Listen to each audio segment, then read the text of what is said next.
No, jaz mislim, da lahko ponovim besede ministra, da je seveda ta stvar kar presenetljiva. Moramo vedeti, da je to en delček opreme, ki jo imamo v Sloveniji, seveda pa tudi en delček sil, zmogljivosti, ki jih imamo. Tukaj smo sicer prikazali tisto zmogljivost, ki je minister tudi napovedal, 740 vojakov in pa predvsem tehniko, s katero razpolaga gasilerija in pa tudi civilna zaščita.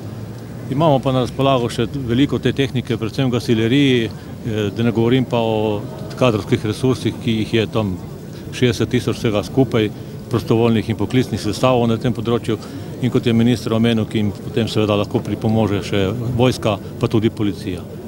Tako da mislim, da nam ta sistem, ki ga imamo, daje neko varnost, neko zagotovilo in tudi z delom, kot ga nadaljujemo in že leta in leta delamo, na ta način tudi to zagotavljamo. Kaj pa najbolj pogrešate, recimo, čisto?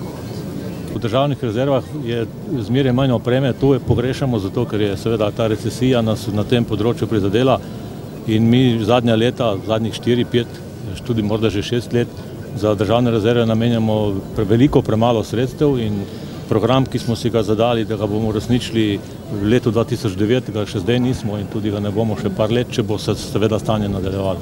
In tukaj je tista morda edina bojazen, ki jo imam, da bomo enkrat lahko ostanemo brez nečesar, pa ne bomo mogli pomagati. Minister je tudi v svojem nagovoru tukaj povedal, da so še zmeraj seveda tisti na lokalni ravni, župani tisti, ki zahtevajo ali pa prosijo ali pa pomoč, ko ugotovijo, da sami ne zmorejo. In na to zaprošeno pomoč seveda mi odreagiramo, naj bo to z vojsko ali pa z drugimi silami iz drugih delov Slovenije, ki niso recimo prizadeti. No, ta zmogljivost, kot jo kličemo, ne enota, je zato, ker je modularno sestavljena, je delno usposobljena, seveda ni še popolnoma usposobljena, bomo tudi skupaj z vojsko usposobili, če bo potrebno še kaj doopremili, mislim pa predvsem na tisto manjšo varovalno zaščitno opremo. Drugo opremo smo tukaj videli, s katero razpolagamo in s to drago opremo seveda ne mislimo, da bomo kar nabavljali. Tako da jaz tukaj pričakujem še naprej dobro sodelovanje, čeprav je tudi že zdaj zelo dobro, nimam kaj se na to potožiti. Tako da pozdravljam to in sem zadovoljen, da smo to uspeli v tako kratkem času in da bomo tudi nadaljevali v tem stilu naprej.